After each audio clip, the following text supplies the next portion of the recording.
Political commentators attributed Barack Obama's surprise loss in New Hampshire to the Bradley effect, arguing that white voters will not tell a pollster that they are voting against the African-American candidate, even though they have already decided to do so. It was Tom Bradley in the California governor's race in 1982.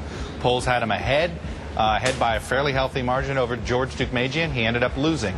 You can't help but look at that, and particularly, you got to wonder what this sends, the message that this could send to African-American Democrats. To understand if the Bradley effect and race will play a role in today's election, The Real News spoke with political strategist and advertising consultant Bill Zimmerman. Well, the effect did happen in the Bradley campaign in 1982. The polling showed him getting many more votes than he actually got. It happened to me the following year in 1983 when I was doing the Harold Washington for mayor campaign in Chicago. He was the first serious black candidate to run for mayor of Chicago. And we consistently polled 10 points higher than we actually got on primary election day or general election day. I'm not sure, despite all the speculation that a similar effect was happening in New Hampshire, that in fact it was. Because in the past, when we noticed this so-called Bradley effect, it was either a long time ago, I mean Bradley was 26 years ago, or it was a candidate that was more identified with African-American activism.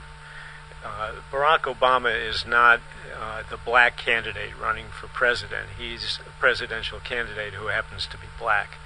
And while the so-called effect may have affected a few voters, I'm not sure it played a significant role.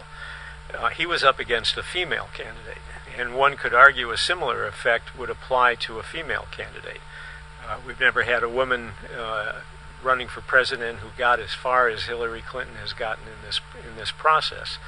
And certainly America has no shortage of sexism along with racism. So I think in New Hampshire it was probably wrong to attribute her victory to any kind of Bradley effect on Obama.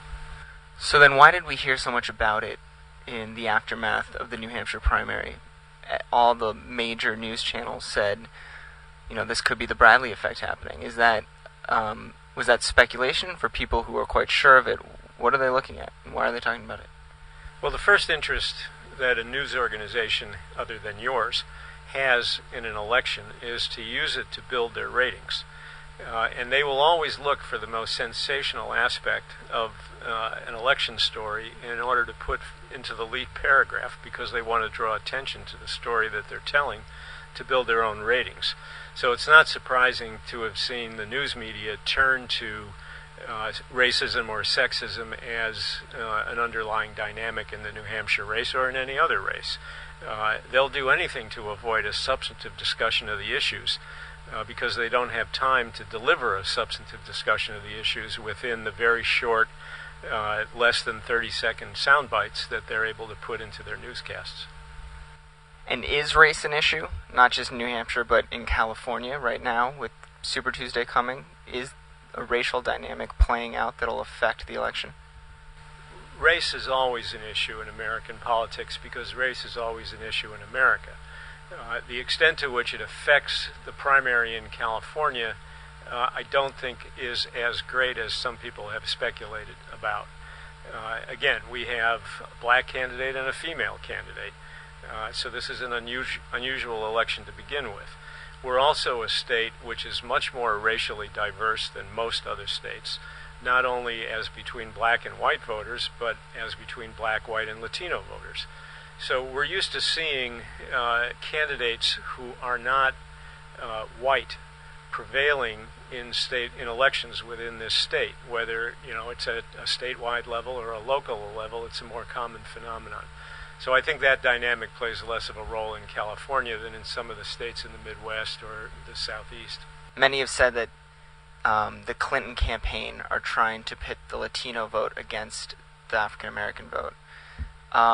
Is that true? Because it hasn't come directly from the Clinton campaign.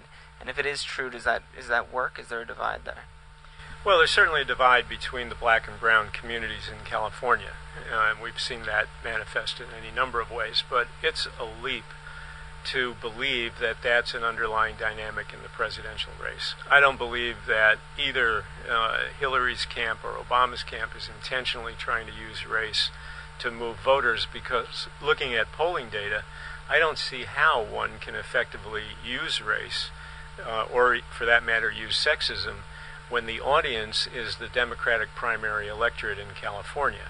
That's a very liberal and tolerant electorate. That's an electorate that favored Gary Hart over Walter Mondale in '84, that favored Ted Kennedy over Jimmy Carter, even though he was the sitting president in 1980. It's an electorate that voted for Jerry Brown over Jimmy Carter in '76.